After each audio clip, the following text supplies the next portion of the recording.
Hi, Glennda. Hey, Tyler. Oh, and hey, Napples.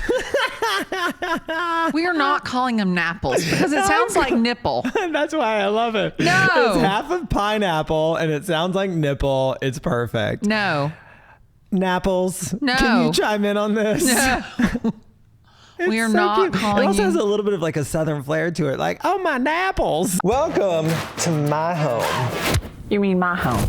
Okay, it's neither of our homes. But it is our podcast. Glitter and gay. Coming your way. So thanks for tuning in today. So back to Napples. We are not calling the Glitterati's Napples. We're not calling them Glitterati's. Okay, what are we going to call them? Because, and the reason I don't is because you already have the Glitterati's. I know. We have to have something that's like special just for them. I like Napples. I like sparklers. I like, you making a face? You got a suggestion? Sparkler? Yeah, the sparklers. You Oh my light them God. up. I twirl started to them say, around. would it be so cool if we like had them line up and then we ran through the sparklers? Exactly. See, now you're seeing the vision. There's branding opportunities behind it. There's events. I'm just telling you right now, with as much hair product as you wear, you should be concerned. I didn't start today in hot rollers on Instagram Live. Okay, for the record, the hot rollers are not flammable. Well, Product is flammable. I use very high quality, all natural, Do you know? vegan. So I have a rule. I don't know if anything I said was true. Are you listening to my rule? I am now. Okay, good. So I do not date guys that wear more hair product than me. Do you think I wear more hair product than you? Oh, no. It was just like point of reference. Oh, I just okay. wanted you to know that. I don't have a rule around it, but I got to tell you, do you know I have a weakness for kind of like that Guido type with like a tall Italian man with like the slicked back hair and kind of like a Bronx New Yorker accent. I don't know why. I'm just like, okay. I was like, tie me up and have your way, sir. I mean, it's like I'm going to hold you down. Yeah. But I promise you won't want to move. Exactly. I was like, I won't make a peep. As I then wake you up from across the house that was built in 1975. And you're going to be like, Tyler? Now, I don't know what was going on in there last night. I was like, it was just me. I'm that good. Tyler, how did we get on this subject? I don't know. We're supposed to be talking about how all the big things were happening in our businesses. Oh, okay. And Let's go there. we took business like being our business. You know what I mean? But today we're talking about the big things that are happening within our business, like Okay. big business updates. And you have a big business update. Like, holy shit. Now, I have to say, I knew about this. And I was prepared to take it to the grave. So I have known about it. And this has been maybe the hardest secret I've ever had to keep. But I hope I'm not blowing them up right now, but whatever. Everybody, it's in the press. Everybody knows. So Philip and David, at our Thanksgiving company party last year, they were like, hey, we haven't seen you in a while because, you know, the pandemic has kind of separated all of us. I don't really work out of an office. I mainly work out of home. And they're like, before the holiday party, they were like, can we come see your new apartment? And you know, and just kind of have like a little catch up, see what's going on. And I hadn't talked to them in forever. I was like, of course. I was like, please come over. Didn't think twice about it. And they come over and we're hanging out for like 30 minutes. And that apartment was like 2 blocks over from where the company office was that we're having the party. And we literally are just shooting the shit, catching up. And we get in the elevator, we go downstairs, and I have a lot of friends who work for the agency in LA, and they know that. Most of my LA referrals go to people who work at the agency. And so we're walking down the street, and David looks at me and he goes, so what are your thoughts on the agency? And I was like, I think they're a great brand. I was like, some of my favorite agents work there. And he was like, what do you think about like us and the agency maybe becoming one company? And you're walking. We're walking. We are walking down the street. And I remember I was just like, all of a sudden, everything just kind of like started to hit me. And I have to be totally honest with you. There were two sides to the emotion. So there was like, I have always been at Triplemint. You know, I've been there since we started, and I've never worked for a big brokerage in my life. I was never at the Element, the Corcoran, all of these big names that everybody, and I've done that on purpose because I like, honestly, in the earlier days, I wanted to be a big fish in a small pond, right? You know, and that was more comfortable for me. And then we've been building Triplemint. And when I fantasized about the future of Triplemint, a lot of times that fantasy revolved around Triplemint being everywhere and it being a big brand. And I still am like reconciling this within me, even today, almost a year later. So there was part of me that I was like, does this mean goodbye Triplemint and hello agency? And as I say hello agency, you know, it's met with a smile. I'm like, wow. I'm like, what a moment. What a moment, you know? It's like, I can't tell you how many times in my life that we'll start with clients when I call and I say, hi, this is Tyler with so-and-so, wherever I was working at the time. And they're like, where?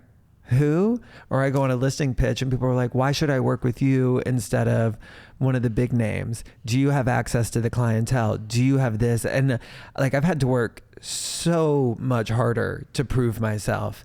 And then being out and about and constantly getting recruited by these other brokerages who are like, why are you there? You know, why are you working at, you know, this company that is, you know, just trying to get off the ground when you could just come plug in here? And I got to be honest, like, I wish I could tell you that it was my confidence that kept me at Triplemint, that kept me there as long as it did, that I was just like so confident that I was like, I'm building something huge. But it was my self-doubt, you know, it was my worthlessness feelings of being like, because I don't think I'm good enough to succeed over here. I think when I'm sitting next to so-and-so and so-and-so, I no longer matter. And that's, you know, so I wish I could say that like it was my confidence that anchored me at Triplemint, but it was my doubt and insecurity that held me there. And like, I think the lesson there is like, you look back at these things and it's such a gift.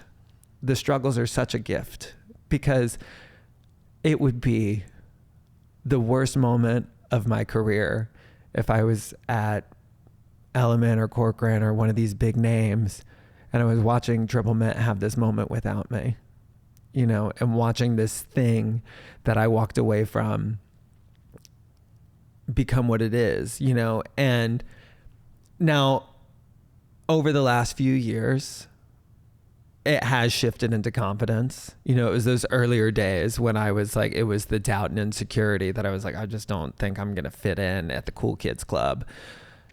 In the last few years, especially with, you know, the notoriety we get from being on the show, now everybody's heard of us. You know, I don't get that anymore. Whenever I call, people are like, sure, come on over. We love you. We love what you do. We think you're great.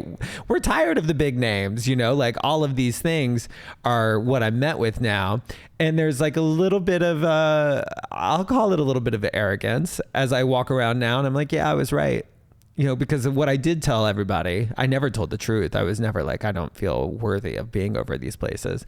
I was like, no, I think one day we're going to be huge and I want to be part of that. And it's easy to plug into somebody else's machine. Any agent can plug into somebody else's machine. I want to build the machine. And, you know, and that's what I think my purpose is in this industry. But even as we got big, there was always still part of me in the back of my head of like, okay, what's going to happen here? Because it wasn't like it was overnight. You know, we started the company in 2011. We started practicing it in 2013. And I think we were always open-minded about what the end game could be. You know, like, are we going to become a big nationwide public company? Are we going to get acquired? You know, what is it going to look like for us? And it's an interesting process to move along and move forward. And to be honest, there were other companies that were kind of doing we're a tech company and a real estate company at the same time. Now there's a ton of them. But we were kind of watching these other companies and the mistakes that we were making. And we were kind of like lurking in the backgrounds. You know, we are not a company that runs in the red. You know, we're not running at huge losses. We've definitely raised money, but not hundreds of millions of dollars, not billions of dollars, surely. I think our most recent round of funding, I think puts us at a grand total. We've raised a lot of money, but I think we're still under $50 million total of raising, which is nothing. You know, I think Compass has raised like $1 billion total, you know, so by comparison, while $50 million is a ton of money, by comparison to our competitors, you know, we've raised very little. And it put us in a powerful position where, you know, we're like, we don't have debt, where we don't need funding to operate. You know, we need it to expand, but we don't need it to operate as we currently exist. And I don't know if my fantasy was too much of a fantasy that, you know, one day Triplemint would be in everybody's backyard. But if we weren't going to be Triplemint, I mean, becoming the agency is just such a crazy moment. You know, I mean, they sell more luxury real estate in LA than anybody else. They are sending, now that, you know, because the agency in New York is still on the smaller side by comparison.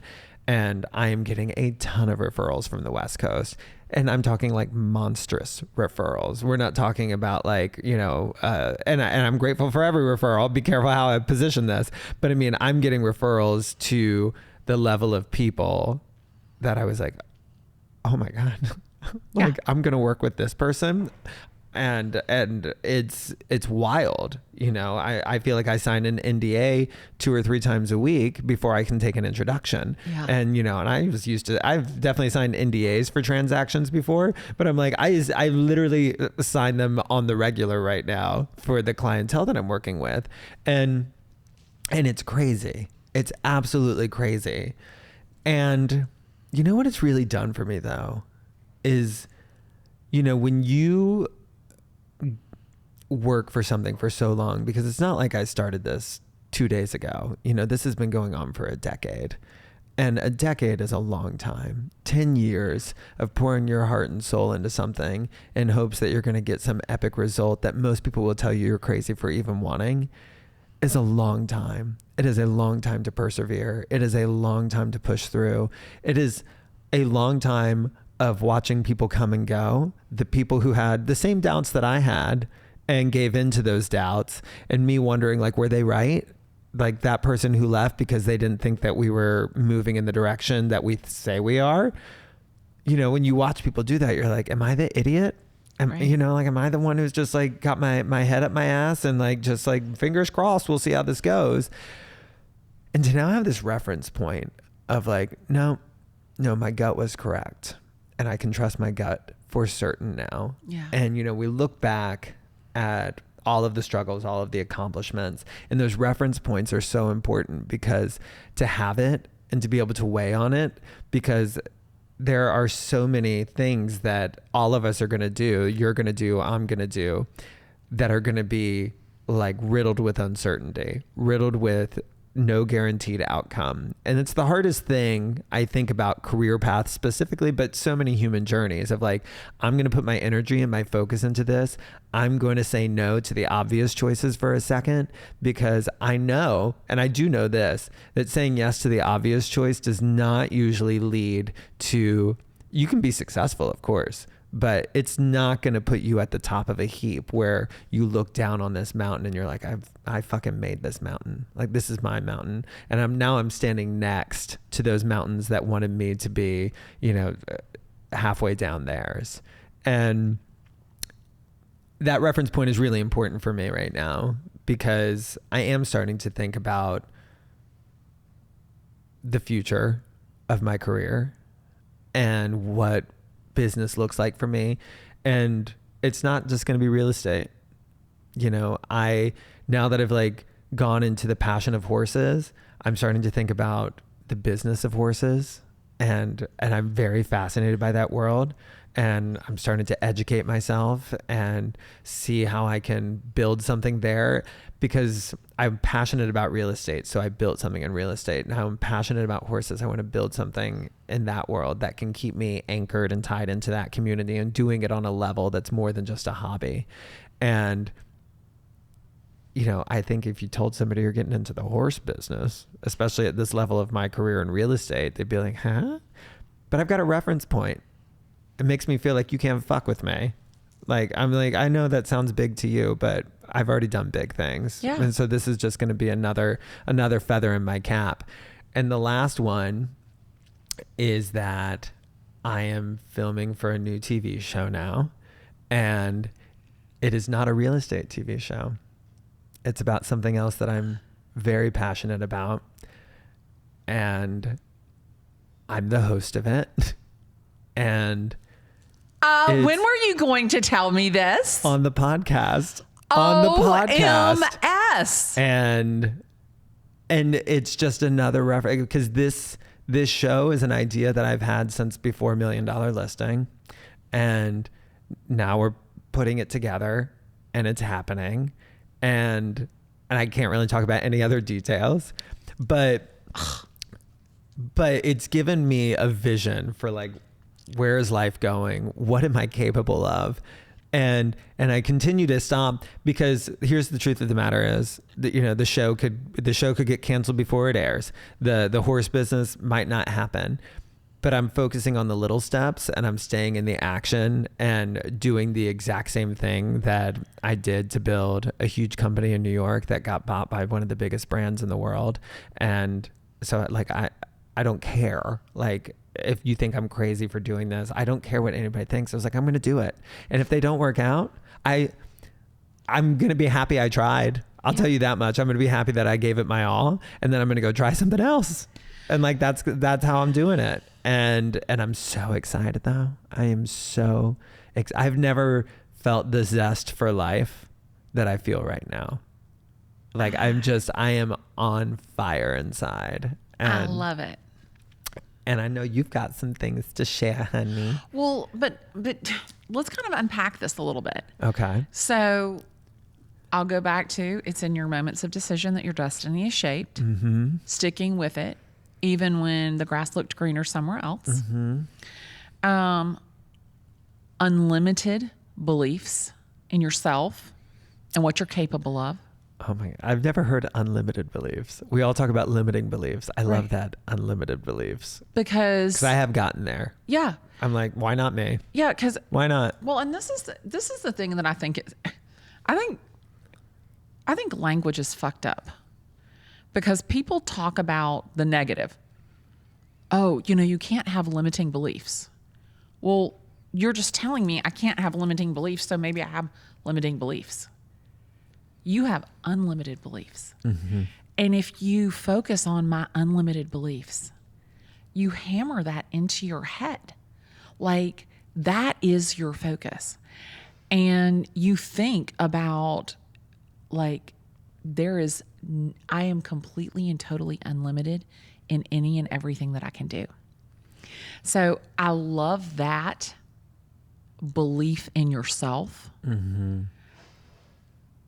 What in the world? Somebody just broke into your house. I'm like, what the hell? So, you know, they're building a new construction next door. Right. And let's hope and pray that nobody fell off a ladder, because it sounded like the ladder fell. But anyway, remember, there is no editing here. Yeah. But I love that I love your belief in yourself. It's such a magnet to you. And it's one of the things I love when I'm around you, is because you remind me of what's possible. And I love that. I love hanging out with you, because you're not worried about what anybody else is saying. You're not talking about gossip. You're not talking about bullshit. Everything that we talk about is how to grow, mm-hmm. how to be better, how to be positive about where you are. I remember you made a comment to me, and maybe we'll save this or maybe we'll kind of pin this into whatever the dating episode that we're going to do. Is you talked to me a little bit about sex positive, and I had never thought about it that way. And you really remind me that my age is irrelevant. So I love that about you. I love being in your space because of the energy and the vibe that you give. And I'm so happy for everything that's coming to you because you are Tyler Whitman and great things come to you. Thank you. I love it. Thank you. So, not nearly anything as fabulous as, that. That's not true. It is so true. So somebody made the comment that when they introduced me, Glennda Baker, the most recognized face and voice in real estate video. And I was like, really? Mm-hmm. Like, really? I would second that. And so that's been, it's been cool to see something that I was super intentional about come to fruition. It's been super cool to have that journey with Denver For people who don't know, Denver is your predator. He's my predator, my filmmaker. He was a producer, editor. He produces, shoots, and edits. That's predator. That's predator. We need to make sure people understand what we mean by he's your predator. But it's been so cool. And again, Denver's the same age as my daughter. Mm-hmm. It's been so cool to experience that with him. And so after I was with you in the Hamptons, Denver and I came back up to New York, and I had the opportunity to co-host a party at this 113th floor. Oh, right. I've been in that apartment. Yeah. It's insane. Yeah. And I remember looking at Denver, and I said to him, it's a long way from Lake Colony. And I think people don't realize that in November of 2020,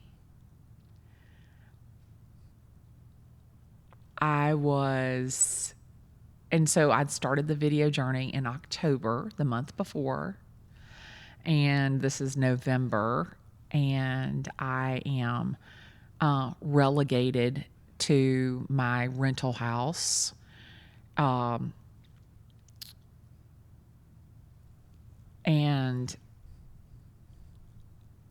to just believe in the path, kind of like you talked about, like it would have been so much easier to stay where I was because my life was fine and I was living in my beautiful home and I was selling lots of houses, and, my husband was, made a good living, and, we went on great trips, and you were comfortable. I was comfortable. You were in the comfort zone. And I felt safe. Totally.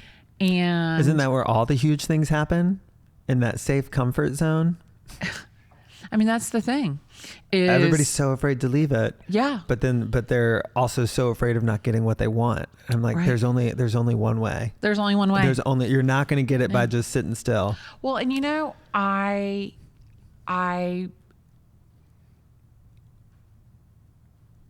I thought many times that I had exceeded, or I had succeeded professionally because I had this support. And I made that comment to my girlfriend. I'll never forget. I made this comment to my girlfriend. I said, well, you got to remember, like, he supported me so much in my business. And she looked at me and she goes, stop that shit right now. She said, he didn't support you in your business. He didn't send you any referrals. He didn't hook you up with his company.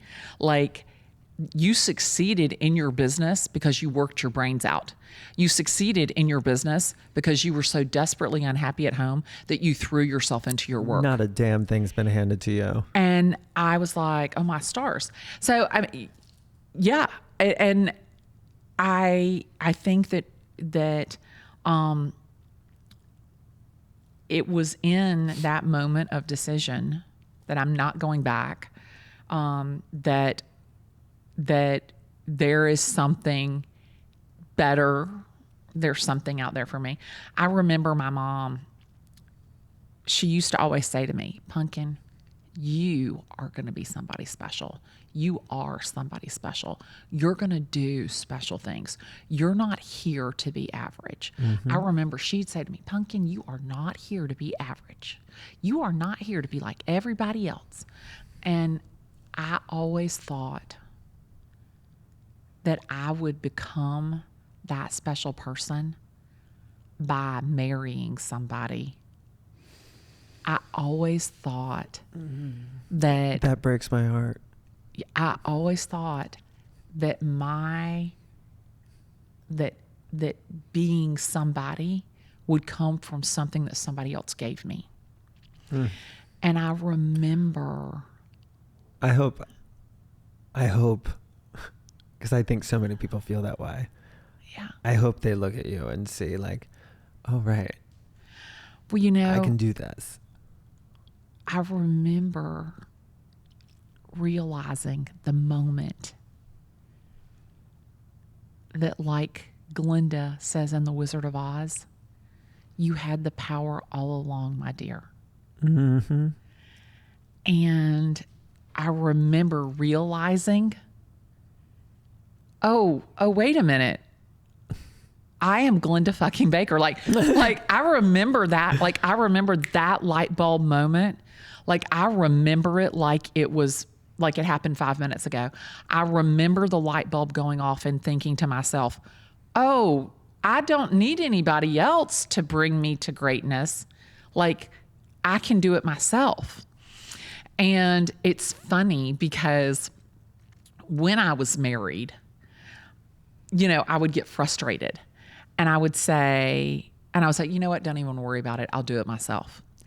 And it became this, you know, very like hurtful statement. Oh, that's right. You can do it yourself. Oh, that's right. You can do it yourself. And I have to tell you, professionally, it was so liberating to know that I had built it by myself.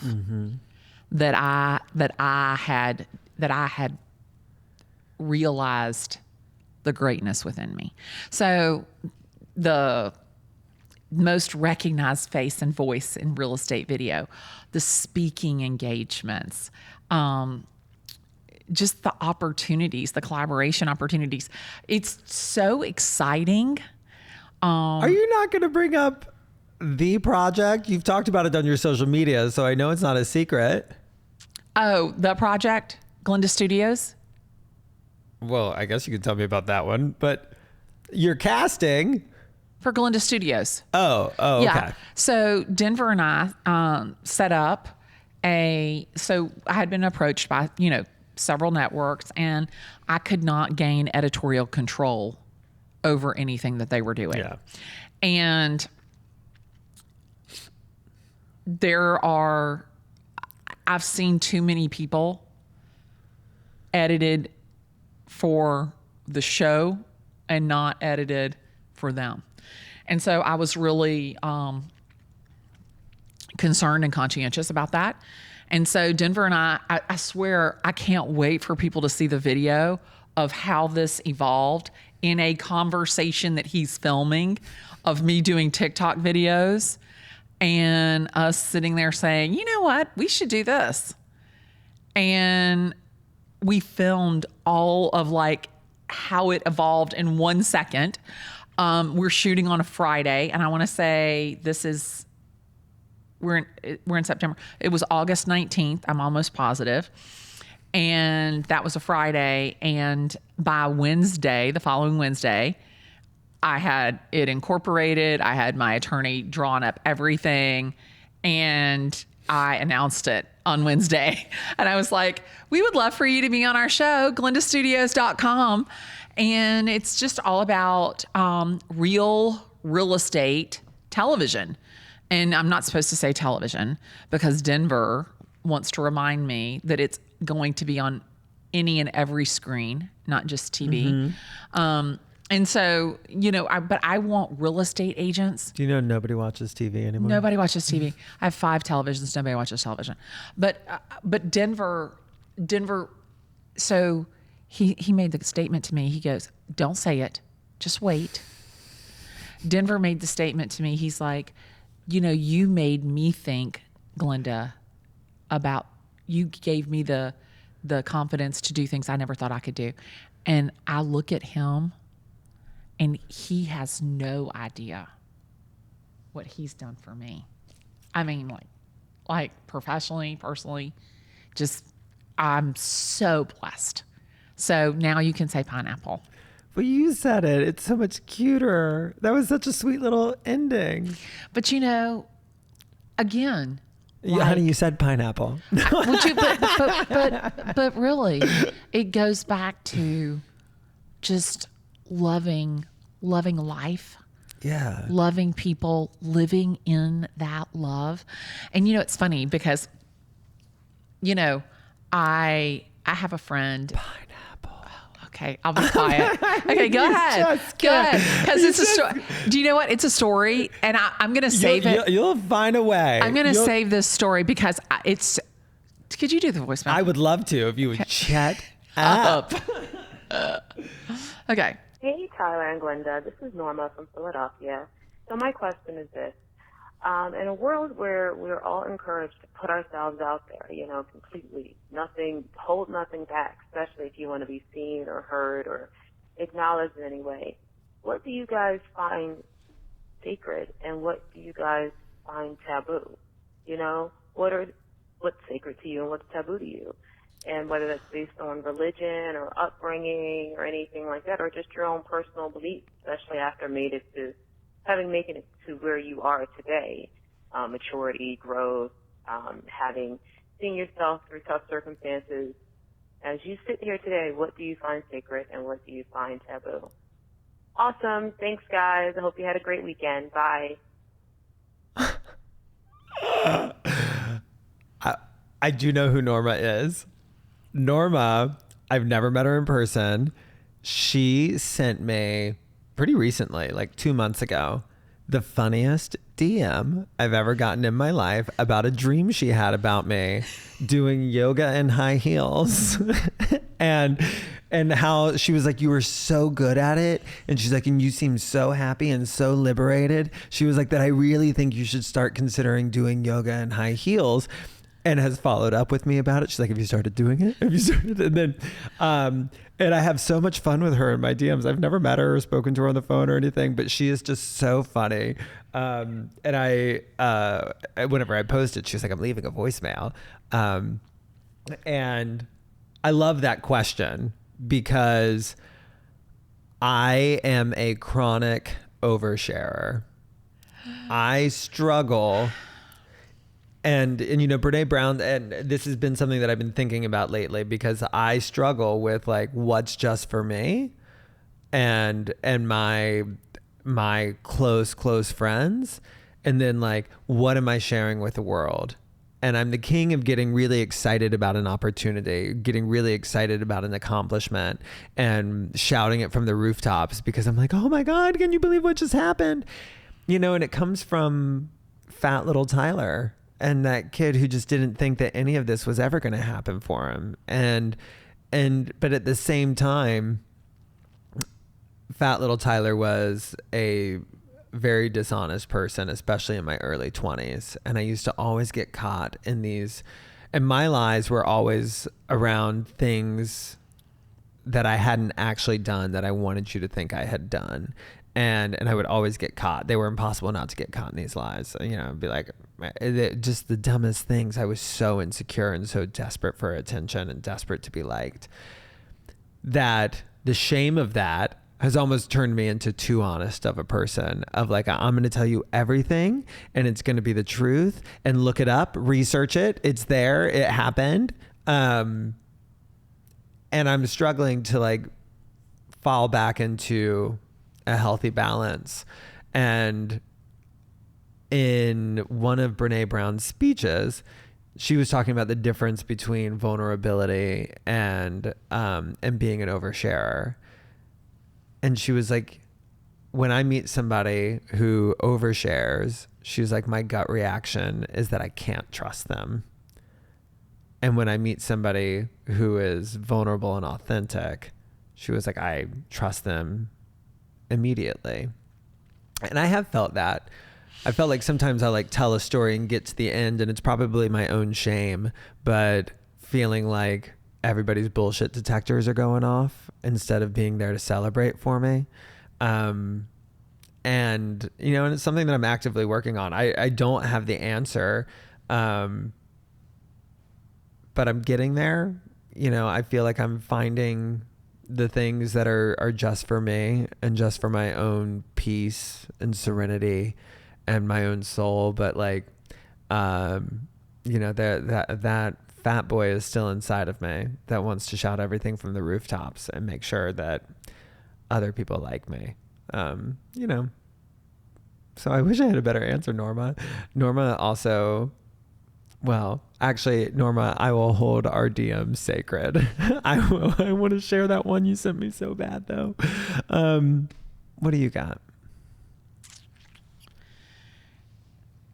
Similarly to you, I want everybody to know like all of my wonderful things. Because, you know, back to that little girl who was picked last on the playground. Like, I want you to know like what you missed and like, I'm so fabulous now. So I've recognized, that holding some things that are just mine Gives you power. It gives me power,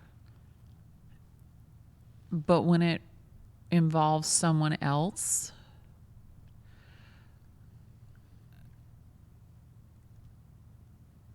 it lets them know how sacred their action or their words are when you don't tell anybody.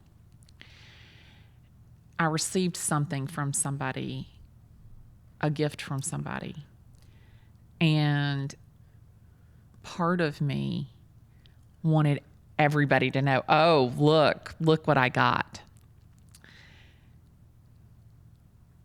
But this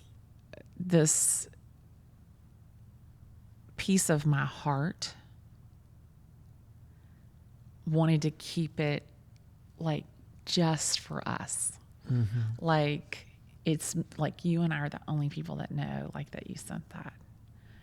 And nobody will ever know. It's just between us. And I think that there's this place in your heart, in your soul, the connection that you have with somebody.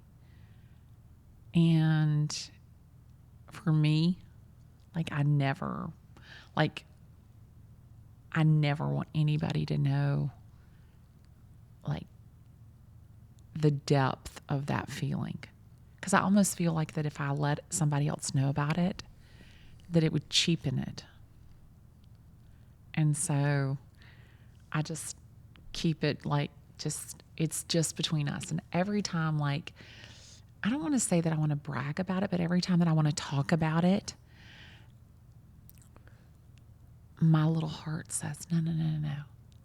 Save it. It's just for y'all. And so it's funny because when I see that person or I talk to that person, I think to myself, like, we have our secret. Like, we have a little secret. Like, I'll never tell anybody.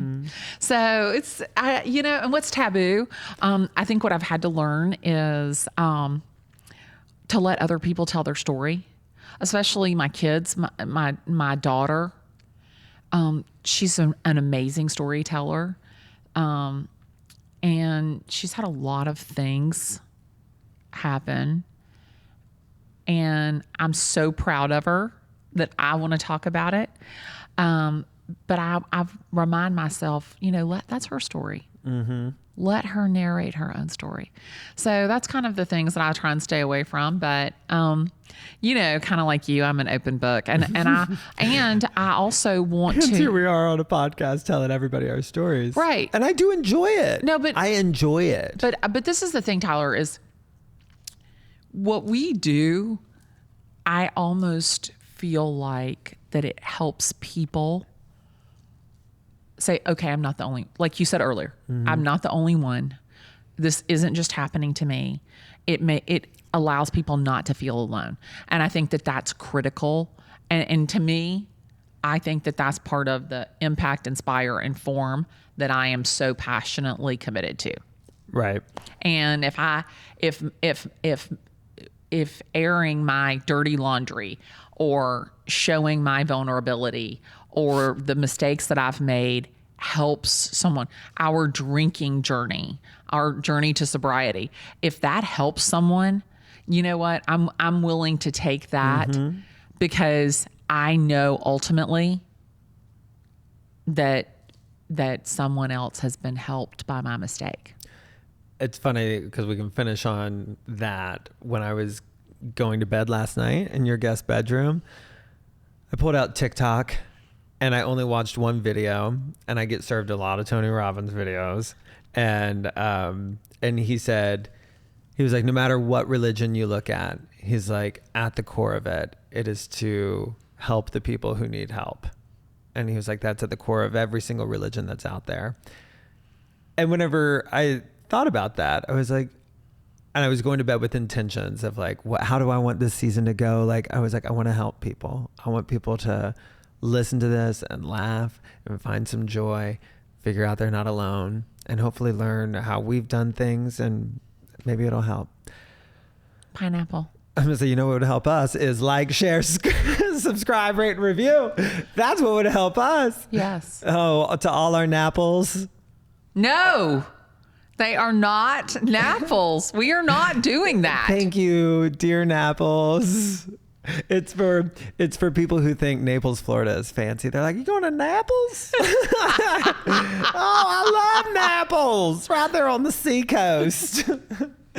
You got them big waves and apples and pineapple. Bye.